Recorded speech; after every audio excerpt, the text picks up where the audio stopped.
Come on, Soda Pop, let's go. Next up, we have the police department who will talk about public safety. Captain Skip Miller, Lieutenant Gries, and Officer Johnson. To the front, please. It's the only time I can give orders to a police officer.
Okay, we're going to get going with the next part here of the presentation.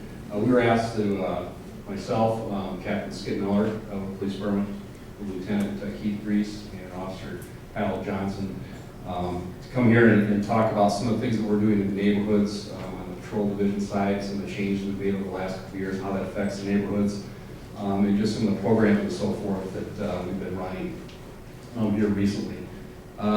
Got some of these older pictures I'll be showing during this presentation. These are Sioux Falls Police Officers from years ago that represent our department. Contrary to what these two may tell you, this isn't my graduating class from the Law Enforcement Academy. I'm not in this picture anywhere, even though I've been in the department a long time.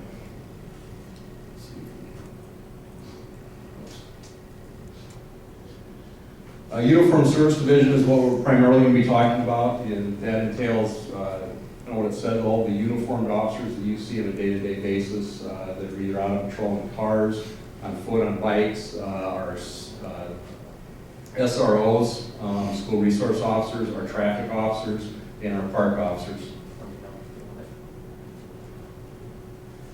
Talk about some of the changes we made. About 5 or 6 years ago, we looked at how we were doing things at the police department and tried to look at some different ways so we could reach out to the community and kind of make those relationships a little bit better. A lot of those were philosophy changes, but some were actual physical changes that we made to help benefit it. One of the biggest ones we made was with where we put our supervisors and how we look at police the city overall. We actually divided the city into 4 sections at that time, quadrants. We have a captain for each half. I have the east side. Captain Terry Mixel is in charge of the west side. And we assigned a lieutenant to each of those quadrants. The reason we did that is prior to that, we had a lieutenant assigned to each shift, morning shift, afternoon shift, night shift. And the problem for you as a citizen, if you called in with a neighborhood problem or an issue that was going on, if you call in the morning, you would talk to a morning shift lieutenant. And you may discuss in length the problem you're having, the issues you're having, and they come up with a solution. The next day, that same problem may pop up on the afternoon shift, and you call and you have to talk to another lieutenant and go over your problem and issues all over again with someone else who wasn't familiar. Same thing on night shift. So we divided the city up in 4 sections. Each of those lieutenants is responsible for that section of the city 24/7. So now, if as an association or a citizen you call in with an issue or problem you might deal with, you will talk to one lieutenant, and it'll be that same lieutenant over and over again, who can tell you what kind of progress we're making, what kind of plans they're doing, what kind of things they're doing to address that issue. So you have the same contact person all the time. So it's really been beneficial, I think, for us and for you as citizens to be able to have that single contact. The other thing we did is we really started to ask our officers to come forward with issues and problems they saw in their areas. Officers are assigned to quadrant 2 and kind of work on solutions on their own. They had a better understanding, I think, of what's going on in their areas than me as a captain who sits behind the desk all day or most of the day. And so we really asked them to come up, what do you see in your areas, what do you hear from the citizens, and come up with solutions. And we're going to show you some of those and how that process works as we go on here a little bit. Patrol division. This is actually, at that time, Officer Chad Campbell, who's in the audience here today. He may have left the police department, but we found some ways to keep him around, and some of it's with the photos we do of these. But our general patrol responsibilities for years and in recent history in police departments was things like this: traffic control, answering calls, calls in progress or taking reports, patrolling neighborhoods and areas. But it was just mostly and predominantly a lot of reactive policing. We've seen community policing starting in the last 10 years, 15 years. And we were really involved in community policing here in Sioux Falls, but we knew in the last 5 or 6 years we could take it a step further with some new ideas and things that we had. Primarily the way we used to patrol, and even today, is in vehicles. Obviously there's some good reasons for that. It's easy to get around, makes us very mobile to get from city to city. One thing you may not know is the big, huge push to put officers in police cars actually occurred back in the 60s. And it wasn't just because it made us more mobile. There was some thinking and thought in some of the major cities like LA and Chicago where it started, that they didn't want police officers to interact with the community because they thought it left room there for officers to succumb to being bribed and corruption in the police department. So they actually pushed us, put our officers in cars and tell them, don't talk to the public unless you have to. We'll seclude them from the public. As we found out, that really isn't the best way to do things. So we had actually gotten away partly from foot patrols and communication with the public for a while. So our new vehicles, we still obviously, like I said, have to use patrol vehicles to get around the city, keeps us more mobile, getting from call to call. Just a little off topic here, though, I will say that after next year, by the end of next year, we should have all the new Ford Interceptors or SUVs on the streets. Probably the biggest benefit we've had with these is the all-wheel drive, giving us the ability to get around the winter, to answer calls and get the calls easier and better. Another old picture we have, it's actually Phillips Avenue with an officer that's on foot patrol. I think at this time, I'll let Lieutenant Gries talk a little bit about some of the things, including foot patrols that we're doing on patrol and with our patrol officers and officers. And contrary to what he does say, that is him standing in the So, morning, my name is Lieutenant Gries. I have the northeast quadrant of the city. So basically, it's Minnesota Avenue to 26th Street, city limits to the east, and city limits to the north. So I have the fun part of the city, I think. I worked downtown for 10 years, night shift on patrol, and was doing the foot patrol, the bike patrol. So it's nice to come back home and have the east side of the city again. As Captain Miller had mentioned, some of the things that we're trying to get is that concept where you find a problem and deal with it before it becomes an issue. So we really want to push the officers out to the community, whether that be in the patrol car like normal, responding to calls for service, but when they're not in a call for service, really get proactive and getting out with the neighborhood on bikes, bicycles, motorcycles, foot patrol, whatever they can do to make interaction with the public. And that way they can come up with problems and talk to the public and neighbors and businesses and address any issues and head it off before it becomes a problem down the road. One of those ways that I found very good is foot patrol. You'll see them all the time downtown in the business district, and the businesses and the community down there love the officers on foot patrol. And I really push to my officers, I want you to get out, I want you in the businesses, I want you to swing by, say hi, maybe have a cup of coffee with them, get to know the ones that you work with on a day-to-day basis. And with the lieutenants and the sergeants being assigned to a quadrant in the city, so are the officers. So the morning shift officers that work downtown will be the morning shift officers every day for a year that work that area. So you get that consistency for calls of service, and so you know that Officer Joe's gonna swing by the Duluth Trading Company today for a cup of coffee. I want them in there checking, saying hi, and it's getting to be a bigger city, but we want to keep that small town mentality where the officers know the businesses and they know what's right and what's wrong with the community as well. Foot patrol is a big deal. It's been very, very positive. This is one of the more recent ones. Captain Miller is not in this one. This is a couple officers out just being proactive with the community and downtown at one of the events. So whether it's hot Harley nights, anything going on downtown, you're going to see officers down there. And obviously calls for service take priority. So if it's a busy call day, you're not going to see them there as often as they could be because they have to take calls for service first. But just the general concept that we want the officers out there interacting with the public and talking to them and being approachable. Foot patrols, another thing that I did in the Northeast quadrant this year, kind of as an offshoot of what we did Northwest a couple of years ago. We did a walk a block with a cop. I took that where they went up and down the streets and being very visible for people to come out in the Pettigrew Heights area and talk with the officers. I did it in the Bishop Dudley neighborhood and Heritage Park and Whittier Park, from 10th Street to 6th Street and from Weber to Cliff. I had officers going door to door every day. And they'd pick random 3, 4, 5 houses a block, and they'd go up and knock on the door, introduce themselves to the people that live there, and ask them if there's any problems or issues that they had. That was very, very well received. The officers liked it. They were timid at first because that's not normally what cops do, but it's important to have them out there and talking to the public and being that face, especially with the kids and everything. So it was very well received, and we're going to keep doing that. They're walking up and down the alleys. They're on bike patrols in the alley.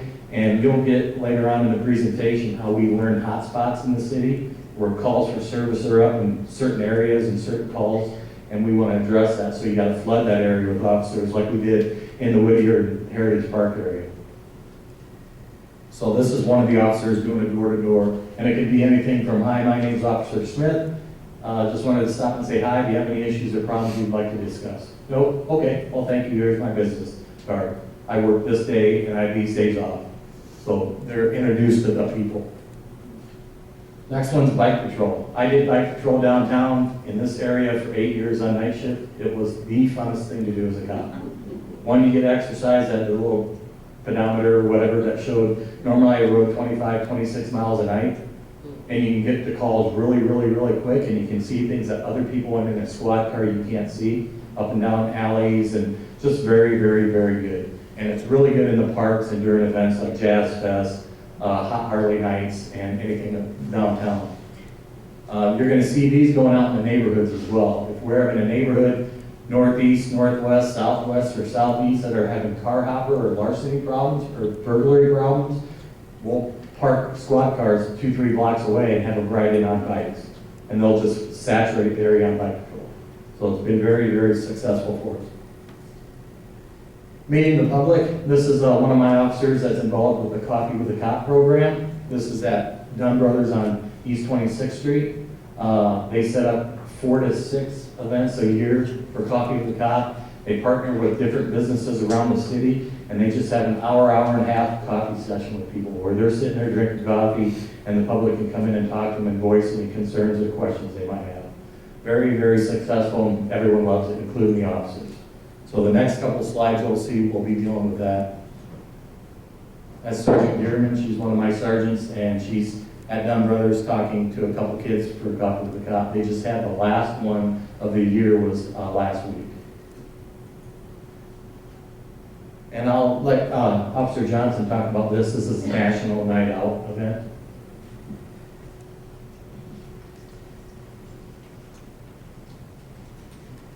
Hello, my name is Kyle Johnson. I'm a police officer with Sioux Falls. I'm a new crime prevention officer. Many of you know Jim in the past and dealt with Jim Larson. He's actually dealing with the school resource officer now.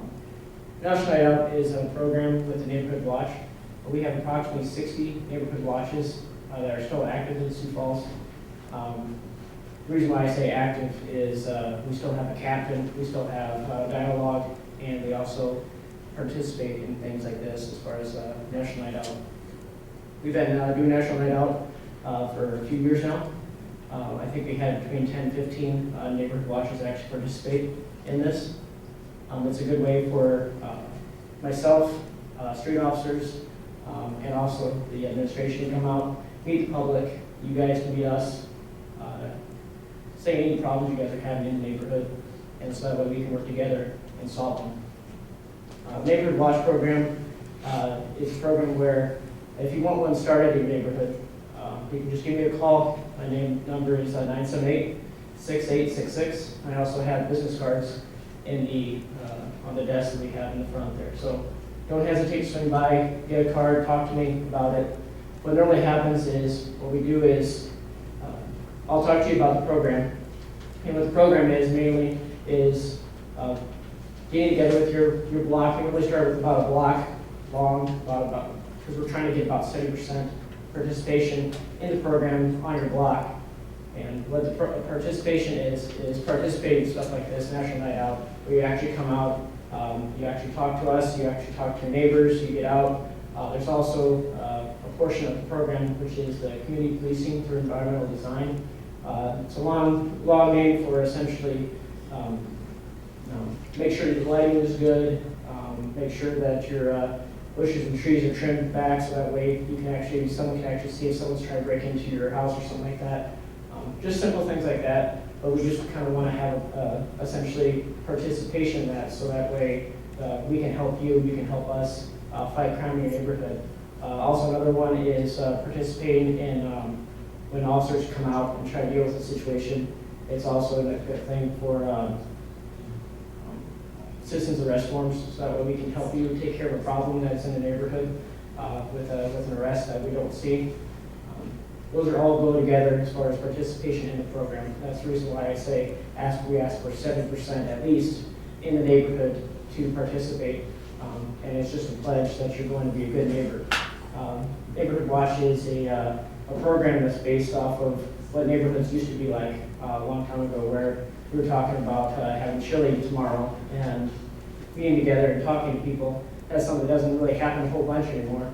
That's unfortunate. And that's the reason why associations and neighborhood watches have gotten together and wanted to take back their neighborhoods, build a stronger community and partnerships in there so that way we can help deter crime and so everyone can have a better quality of life. Again, I know Jim has been here I was in this position for 14 years, 15 years. I've been here for 3 months, so I'm there's a kind of a little bit of a learning curve, but I'm anxious to, I know he built really good relationships with all of you guys.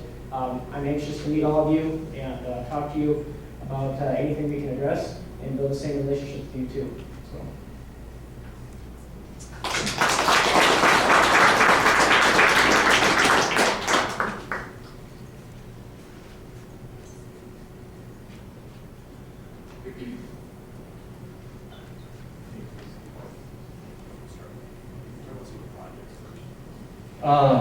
Getting into team policing.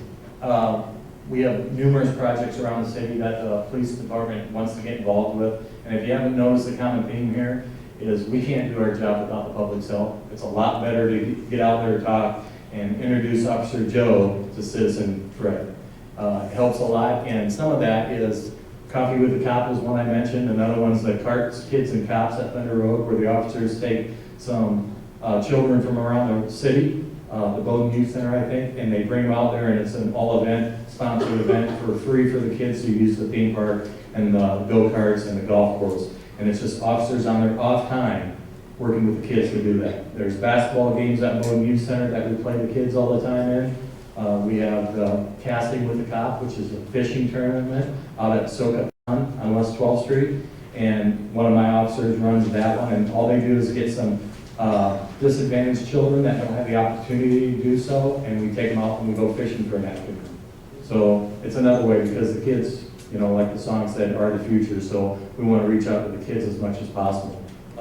They have Roosters and Cops program, which is officers sitting up at the airport when I had the northwest part of the city, and they had a table set up on opening pheasant day, and they introduce all the people coming into the city and flying in with their guns and their hunting equipment, and encouraging them to lock their doors, lock their cars, lock their hotel rooms, and handing out pamphlets on larceny prevention.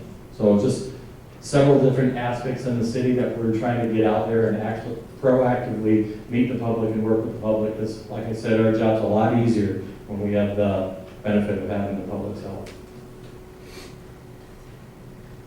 This is one of them from Thunder Road with the go-karts, and this is fourth or fifth year we've done it. I've been out there for 3 of them, and the kids have a blast. And Pizza Ranch sponsors free pizzas for the kids. Dairy Queen provided free dessert for the kids. So it was really fun, and they closed down the park, everyone but the kids, for this event. And it was all free for them, so it was absolutely great. Team policing, this is a couple of officers, if you notice again. I don't know why he's showing up in all my slides, but he is. If you haven't noticed, this was one of the kids that was on a call with the officers, I think, Chad, and they went up just to do a follow-up to make sure the child was all right. They don't have to do that, they're not told to do that. It's something that we're trying to instill in the officers, that you're part of the community you work in, not apart from it. So you live here, you have a vested interest in the city, and we want the officers to fit in like a small town cop. I mean, obviously we're getting bigger and bigger and bigger, but you gotta at least keep up the mentality that it's a smaller city. Team policing, this is another one that one of my officers came up with, is Stickers and Snickers, where they partner with kids and grab a whole bunch of kids and multiple jurisdiction and agencies, the South Dakota Highway Patrol, Lincoln County Sheriff's Department, Minnehaha County Sheriff's Department, and what they do is they grab a bunch of kids and they go take them, drive them around in the squad cars on Halloween for an hour, hour and a half, and they go trick-or-treating so it's safe for them. And then they sit on the streets as they're trick-or-treating up and down the block.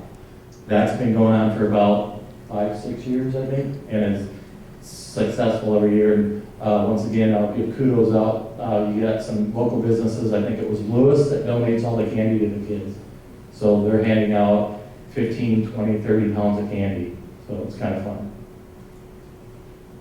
This is what I had mentioned earlier, to come walk a block with a cop. This was a couple of years back in the Pettigrew Heights area. And then I just built off this to do the knock and talks on the northeast part of the town when Bishop Dudley House came into play and Heritage Park and Whittier Park were seeing a higher call volume than normal. We got out and about with the people and started to talk to them and ask what they needed and what was happening. So very successful. Safe driving saves lives. These are proactive billboards. I was a traffic sergeant for 3 years, and in the traffic sergeant, I was able to obtain a federal grant for extra traffic funds for saturations.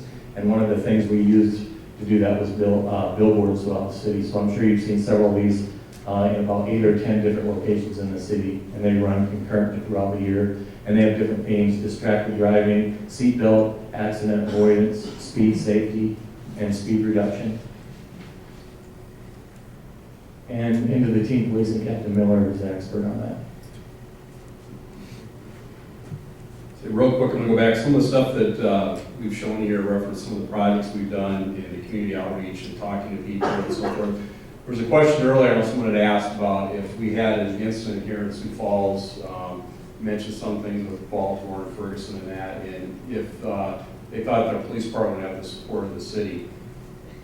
My view on a lot of that is the police department, it's our responsibility to make sure we're going out and doing the things to earn the respect and trust of the citizens. And it's our job to make sure that we've got that. And then if an incident occurs like that, hopefully that'll keep an incident from that occurring in the first place. But if we had something where the public had some questions, hopefully it would go over a lot better. They would have that trust in us and that respect that's already there. So really, it's prevalent on us to do some of these things, to make those contacts with the people in the community so that trust is there in the first place. If it's not there, that's where you run into the problems and the issues that you've seen, in my opinion, in a lot of the cities that we've seen recently. Talk about team policing a little bit, and this is the last section we have, and then we'll open this up to questions. We do these team policing meetings. Now, they're scheduled weekly. We don't always have them weekly. We have them as we think we need them. We have a lot of representatives from the police department. All the command staff is there, chief, assistant chief, captains, lieutenants, sometimes we'll have sergeants and officers there. We meet, discuss all the issues and problems that are going on in the city.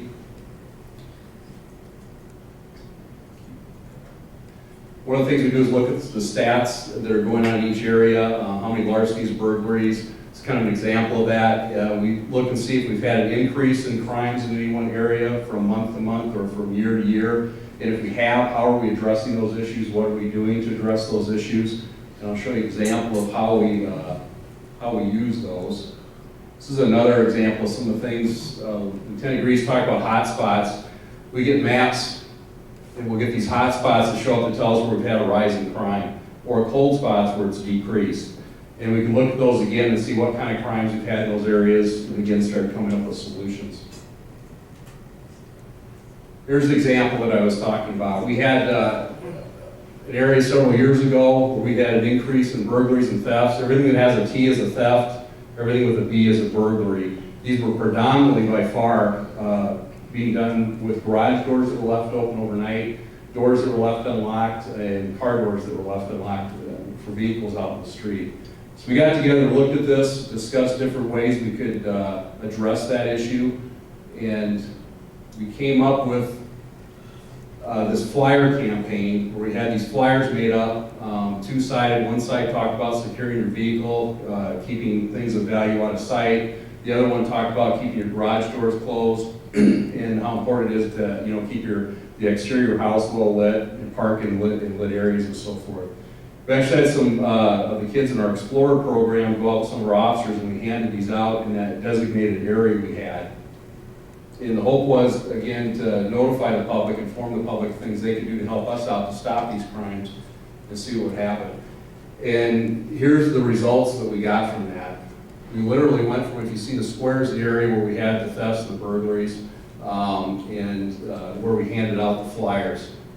We went from that to literally this 3 months later, and this was, I think, several months even after that. The one theft that you see in the area was a theft that was actually done by a family member inside the household. So we literally went from those to essentially eliminating all the thefts and burglaries in one area of town just by handing out flyers.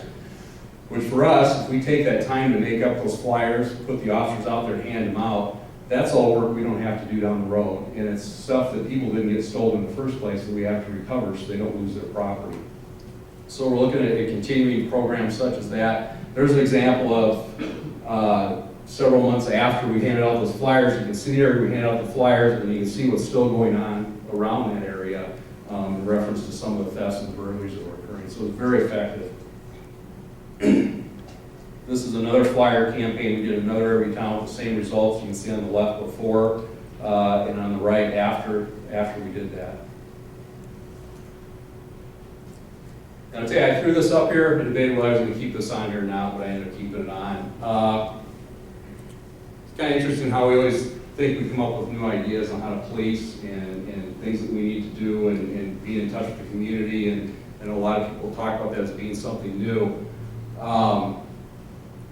Sir Robert Peel, who is considered to be the founder of modern policing, actually wrote these. And you see number 2 and 7 are the ones I like most. But 2, the ability of the police to perform their duties is dependent upon public approval of police actions. And number 7, police at all times should maintain a relationship with the public that gives reality to the historic tradition that the police are the public and the public are the police. The police being only members of the public who are paid to give full-time attention to duties which are incumbent on every citizen in the interest of community welfare and existence. That was written in 1828. Policing really hasn't changed. When we look at what effective policing is, that's what it is. And a lot of what we've seen recently is really kind of us getting back to the roots of what was effective then and it's still effective now. And it really is working with the community, having those contacts with the community and talking to the community on a regular basis. Because it is a job that if we're going to have a safe city, it's incumbent on all of us to make sure it's safe. That's all we have for the presentation, so we'll certainly open up to any questions that you have or anything that you'd like to ask. Yes? Joe Kinsey from the Mystic Run neighborhood. Those pamphlets you were just talking about, are they still available? Yes. I'll walk them door to door, 2 You know, and we've talked about trying to expand that and doing some more of that, and actually, if we couldn't, maybe that's something I've never thought of. If we have the neighborhood associations that would be willing to spread those out, that'd be great. And to be honest, we've never thought of doing that. Deliver if I can get them from you. You'll get them. We'll get them. Yes.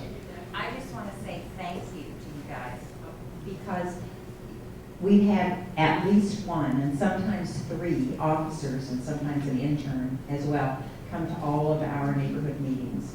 And we've tried to put the police up front, so that, because we know you have other things to do during the night, so that you can tell us what's happening in our neighborhood that we may have missed, and we can tell you what we see going on.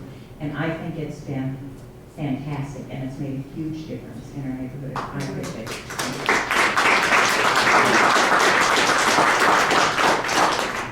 And that kind of goes back to Lieutenant Gries said when we do those knock talks that he does with his officers, and we're going to try to encourage more of that, where officers just go out in neighborhoods that don't even appear to have problems to just knock on doors and talk to citizens, because we need to, the only way we can find out what's going on in your area of town is to go out and talk to you and show up at those meetings and be available, so that we know what issues you have and what we need to work on. You know, I've been in this job a long time, and when I first started, we basically tried to, we assumed what issues were going on in neighborhoods and then try to come up with solutions without ever really going out and talking to the people, find out what their biggest concerns were. Can neighborhoods request the walk around, the knock and talk? Yes, we certainly could. If you were to call down and ask to talk to the lieutenant in your area, you certainly could. We can make sure that happens. Yeah. What area of the city? Terrace Park. Terrace Park? And we've had them at picnics too, and stuff, and that has been great. Yeah, I make it a point they have to. I mean, that's one of the only things I really tell them. They have to go to those neighborhood meetings. Because you guys are the ones that know what's going on in your neighborhood. I might drive by and see this car that doesn't look right for this neighborhood, but you know that car has been driving up and down the alley with no lights on every night for 5 nights in a row. And then we grab it by Heritage Park, and it turns out to be a predator. So I can't say it enough that we can't do our job without your help. So you had them at every meeting, Bev? Yes. Yep. So I want to extend on Nancy. So we call to, because we would like the walk a block as well. I'm with the Terrace Park Neighborhood Association as well, so we just call and ask for that. You do, and you get Lieutenant John Moore, and he was just promoted lieutenant. Okay. He's all motivated, ready to run out there and do things. So, great guy. He'll call you back. If you call down there and you try to get hold of the lieutenant, I try not to be in the office a lot, but unfortunately you have to be at times. Leave your name, number, and I check my phone 5-6 times a day. So it's John Moore, L-O-H-R. And then I have a couple things, and I'll be super fast. Can I make a suggestion for Coffee with the Cop? Many of us have always wanted to go, and we're like, oh, we're working. Can you ever do it on a weekend? Can you do it in the evening? We can never go, and we'd love to go. I want to say the last one was 2 Saturdays ago. Oh. But no, that's a good suggestion. I didn't know that. Well, maybe we need to get that advertised out there too, but we could look at doing more So many of us weekends. would love to go, and we're always working. And every year, we're just going to expand it. I think we went from 3 one year to 4 to 6 to 8. So we're going to keep expanding and expanding, because we're only going to do it if the public wants it. I'm not going to send officers out to a coffee shop to sit there for an hour and a half if no one shows up. If you like it, we're going to keep going with it. If you don't like it, we'll tailor it back. And then another thing, I want to, again, thanks for everything you do, because when I do need you, and you come, when I feel like you should be coming, I always call back and say, I want to say thank you, you came, awesome, I really appreciate it. I also wanted to say one thing, a few calls ago, I needed someone, or I made a call, just so you know, and 45 minutes later, someone called me back on my phone and said, so how's that situation? I said, what are you talking about? It's been 45 minutes, I don't use it anymore. So good and bad, but I do want to say thanks for everything you do, because it's been getting a little better in our neighborhood. Was that an in-progress call or a report? It was, I thought there was a horrific accident and it sounded horrible and, yeah, that's all. That was stunning to me, so. But everything else has been getting better. I personally feel and some of our family feel in the Terrace Park neighborhood.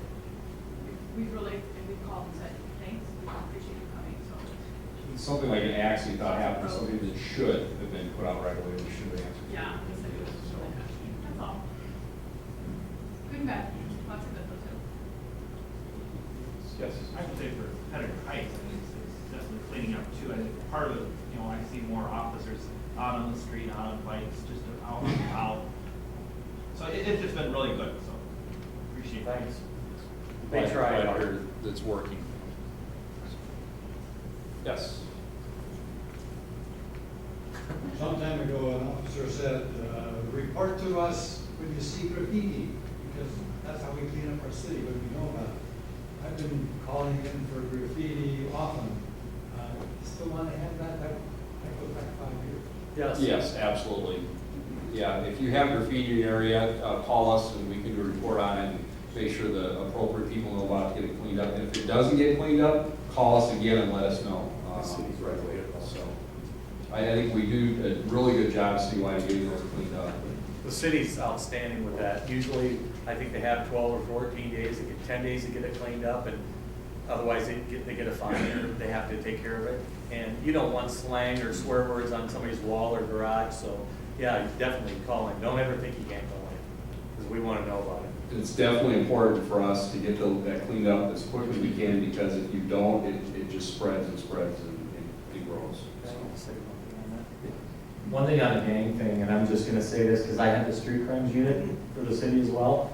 The gang graffiti is, people don't realize that we have the luxury of not really having any organized gangs in the city. We wanna keep it that way.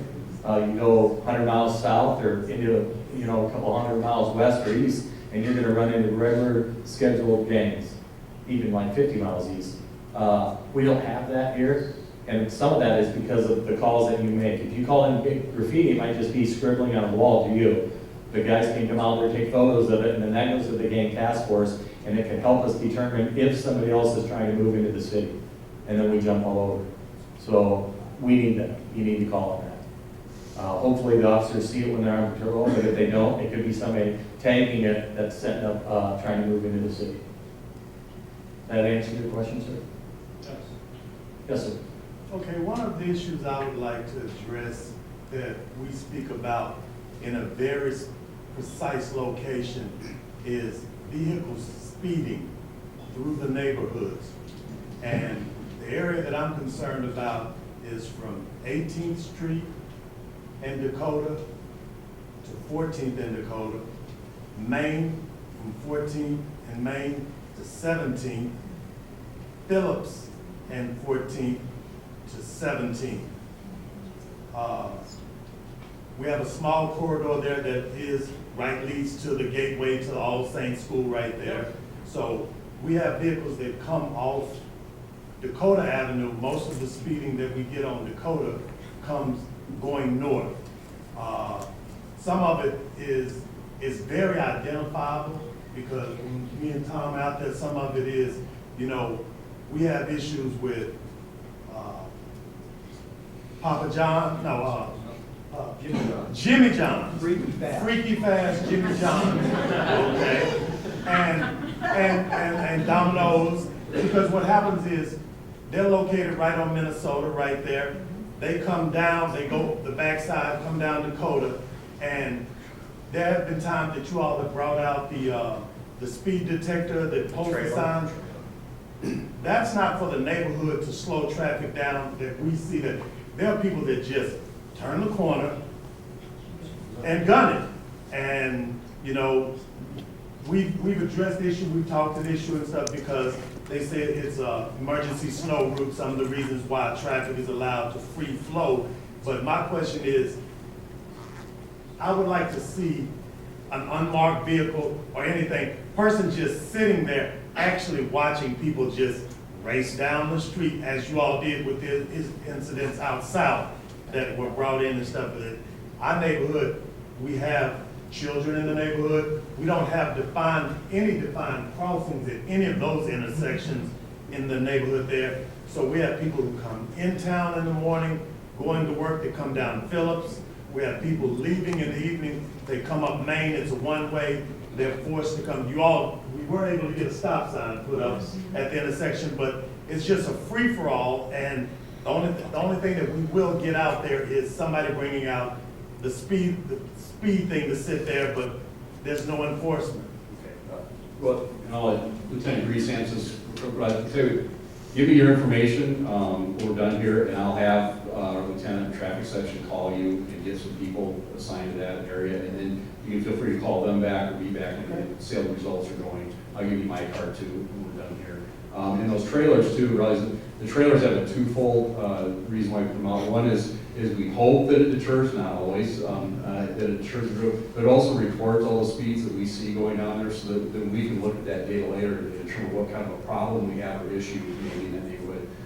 So I'll let you. Thanks for bringing that up. Like I said, as of 2 years ago, for 3 years, I was a traffic sergeant. I had all the traffic officers, and there's 11 of them in town. And every Monday, there's a complaint zone list for the city, and it is about that long. And we updated it accordingly. And you can get on a computer with the citizen request management. You type in there, we're noticing speeders between 14th and 18th on Dakota during these times.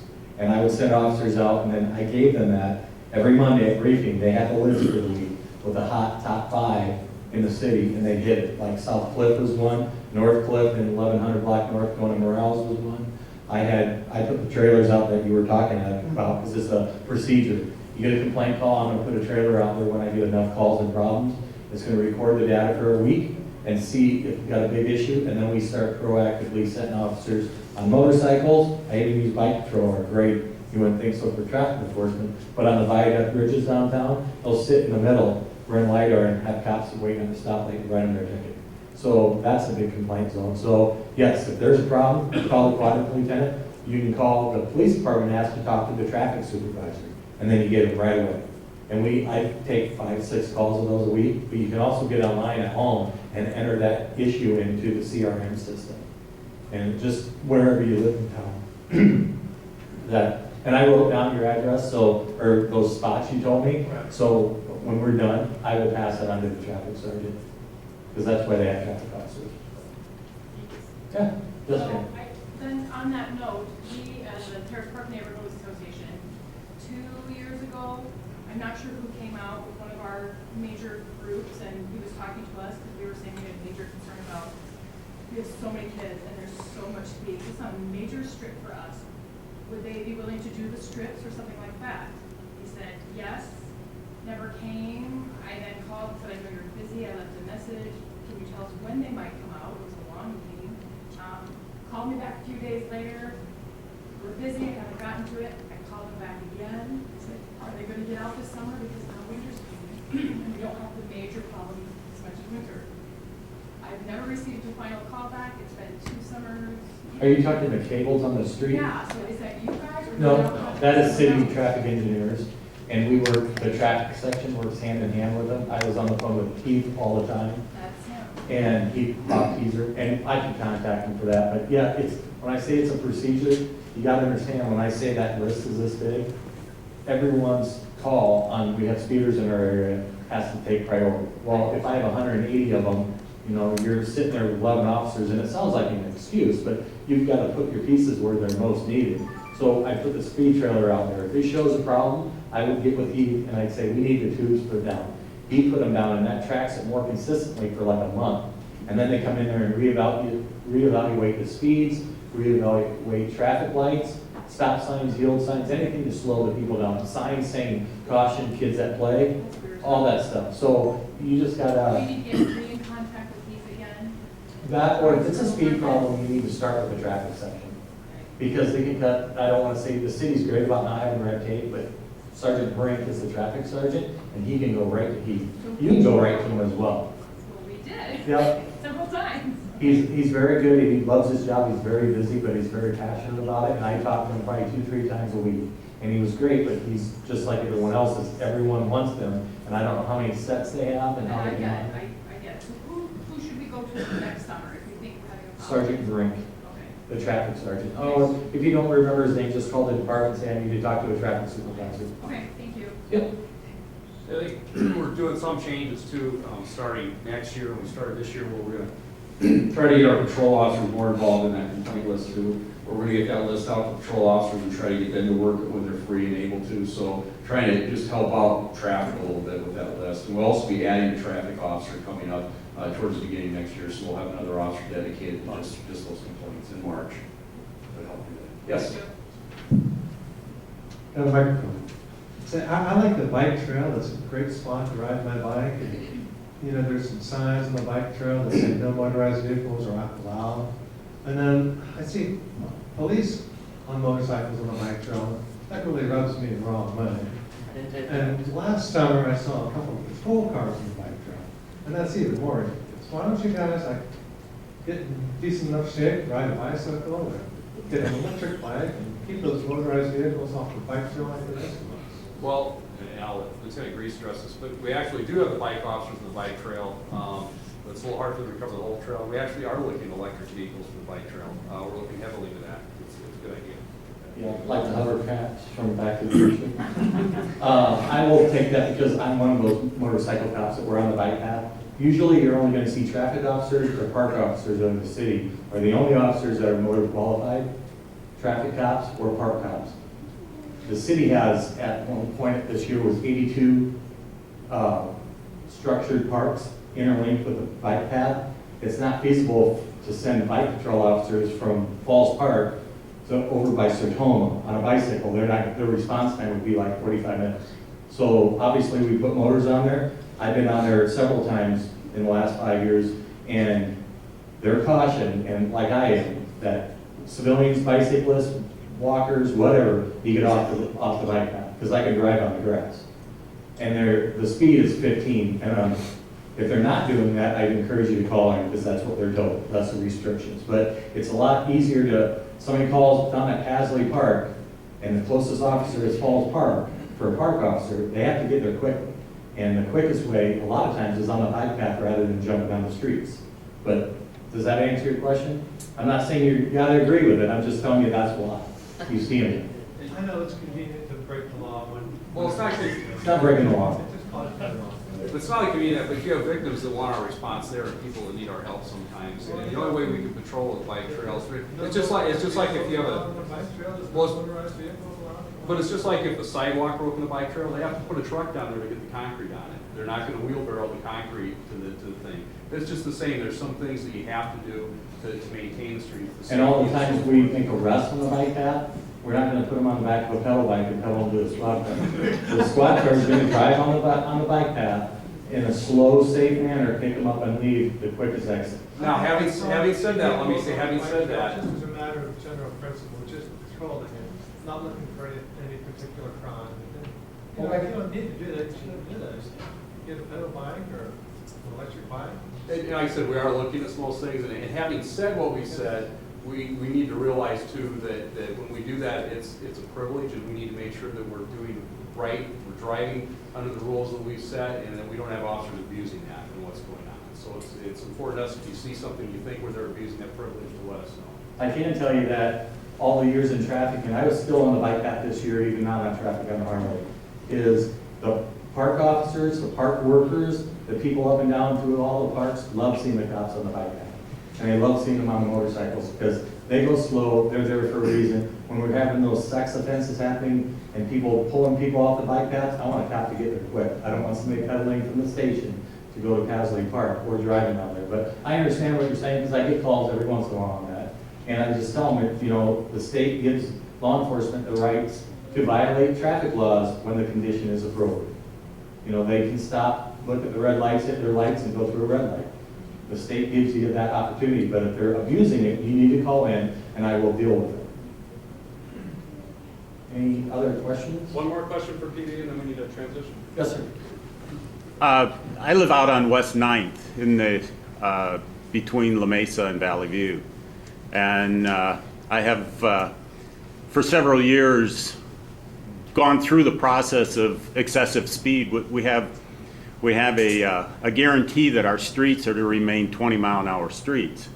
And for several years, I have complained about this, and several of my other neighbors. And so in the last year, Heath has really gotten involved. And to answer your question, he's come up with a very creative way, and he's still working on the process to slow the traffic down. But when he put the strips down, our 20-mile-an-hour street actually recorded speeds of up to 88 miles an hour. And we've been trying to work with the police to get this handled, and the officers couldn't be there 24/7 to stop this. We even had a bombing that happened in our neighborhood back several months ago, last winter. And so this was all in that same thing. I mean, crazy things have been happening. They can't be there, but they've come up with, hopefully in our situation, Heath has come up with new traffic markings, signage. They're still promising me that they're gonna be doing the rest of the signage this week. And I'm looking forward to seeing how this works, and several members of the city council have been involved with helping to do this. So I really like Heath. He's doing a good job, and he's trying, and he's a guy there should be more of him, you know, more of those guys, you know, but he is it. That work really, really good. Yeah. It's good down there too. So I just wanted to bring that up as something that really is turning out good in our neighborhood, and it's being very well accepted so far. That was one of the ones I told you about, man, that was in the top 5 almost every week because the speeds there were ridiculous. And if I remember correctly, on the south side, you got businesses and businesses, and on the north side, But over at Valley View, right? Between Marion and Valley View are businesses and homes. Right. And then from Valley View to La Mesa is all houses. And so it's just a straight shot, 9-10 blocks that was a drag strip. And you even could see peel out marks where they would have drag racing, and so I've actually put a video system, 8-camera video system, security system on there, and I've been able to actually track some of the speeds, and it's just crazy. Well, and the bottom line is, and it sounds like an excuse, but it's not, because I'll tell you straight up, I can't put an officer on every street that's got speed problems. You can't do it. Because, as we said before, the calls for service, when you dial 911 for somebody breaking into your house, you want a cop to come. So they can't be everywhere. It's just like on the bars, you know, jams used to be a fight every single night they were open. I worked that the whole time. If I was standing at the door at bar closing time, there'd be no fights. If I left to take a call a half a block away and came back, it was like the OK Corral down there. So you can't have an officer there all the time, but that works, and Heath works really well. The last thing I wanted to bring up real quick, Captain Miller talked about those hot spots and those team policing meetings we have. A current really good one that I wanted to kind of praise a little bit was Heritage Park. When Bishop Dudley House came up, we noticed an influx of problems with Heritage Park right at 6th and Weber. Worked with Chad really well, worked with the homeless people down there, put officers in that park, took a proactive approach. We had 86 calls for service for cops in the month of August. September we had 50. October we had 14. And September and October, you can kind of say the weather, coming in the winter, everything tapers down a little bit. September was super nice, October was super nice, and of those 14 calls in October, 9 of them were officer initiated. So we only got called to Heritage Park 5 times last month. And we got called there 6 times in September, as opposed to 86 times in August. So those proactive meetings that we have every week, but they're scheduled for it, and sometimes it's every other week, but no, there's no problems. I mean, they target certain areas of the city, and that just shows how much it works. Adam? Let's give the boys in the group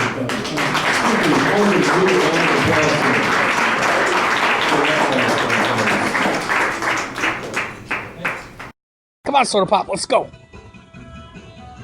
Come on, let's go. Come on.